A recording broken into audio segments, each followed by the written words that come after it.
So oftentimes I get messages from you guys, and one of the most common ones is always about white belts dealing with side control. And again, if you guys want to take the belt out of it, just say newer grappler who's doing submission grappling, jiu-jitsu style and Brazilian jiu-jitsu style, and they are struggling getting stuck in side control. Now, the tip that I'm going to share with you works for side control, mount, or any defensive position, but again, it can be really useful for side control. It's an idea that helped me change the position around and make side control escapes way easier.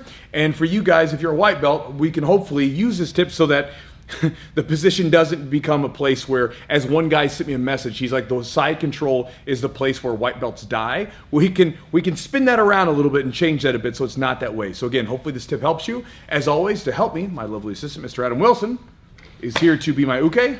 Let's jump into the move. So guys, this tip can work really from any bad position. When we say bad, I mean like sort of defensive position in jiu-jitsu. So if you're on the bottom of side control, bottom of mount, in the defensive section, side of back mount, that kind of thing. It works for all these. But again, it's really important. And again, one of the most common places early on is the side control. So here's what happens, at least when I see a lot of newer white belts and a lot of newer people in jiu-jitsu get started. The person passes, they maybe push a little bit, and then they go, oh. Mistake number one. We felt that feeling, okay? And really that's what you have to tune into. There is a very specific feeling as to what it feels like when you feel like you're losing this battle.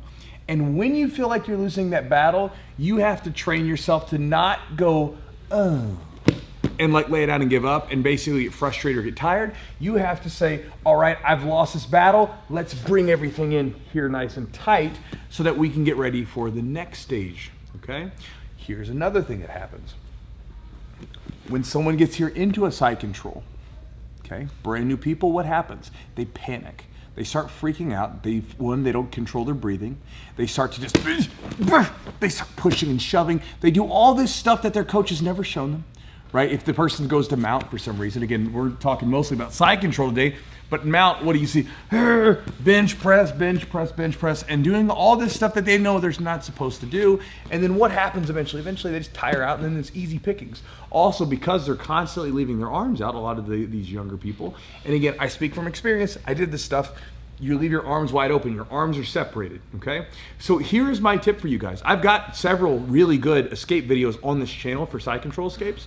Really good stuff that I use to this day. You can watch me in my rolling videos and even in some of my competitions, use them. I haven't got my guard passed too many times in competitions, but it does happen. And I use those escapes. But before you can use those escapes, you have to not panic. The panicking is the biggest one. When we talk about it as like a white belt, what is the first thing? You have to survive. And one of the biggest things with survival comes not panicking, because when you panic, you start breathing sporadically, you get tired, and then you start doing silly stuff with your arms and everything else. So I'm gonna give you this a little tip. And I've shared this on the channel before, but I will continue to share it until all of you guys start to at least put it into action. So here's the idea. Let's say that Adam comes in here, he goes to side control, okay? If I can do this early, that's ideal. I'll talk about what to do if you can't. If I feel like I'm losing this, what I'm gonna do is I'm gonna bring everything in tight.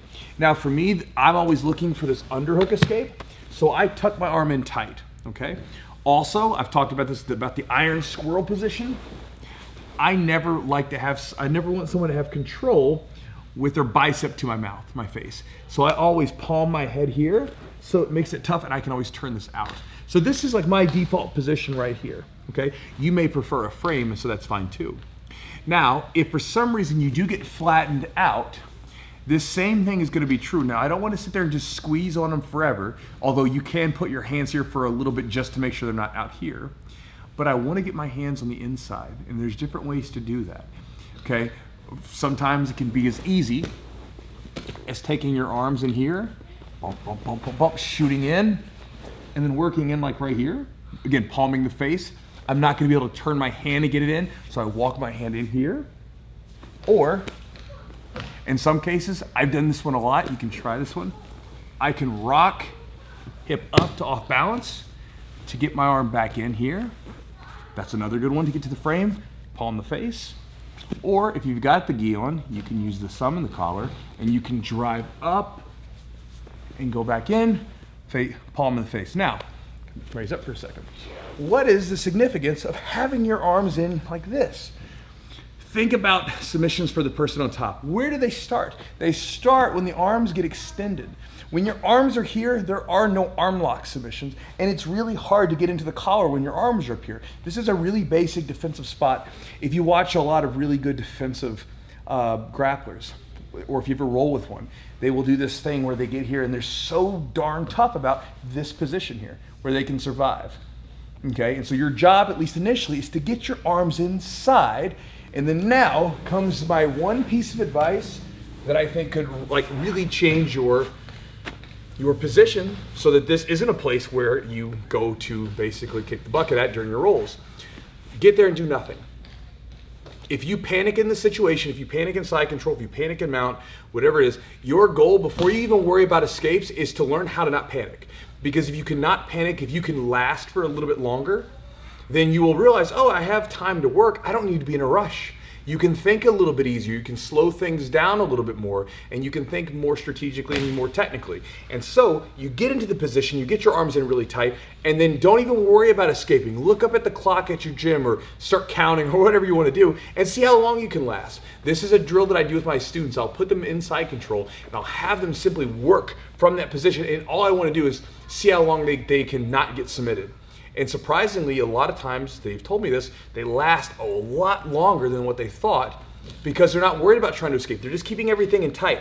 Now, what does that do for them? Well, then later on, when they actually go to side control, instead of being in a panic mode, they know that if they can get their hands together in here tight, that they can slow things down.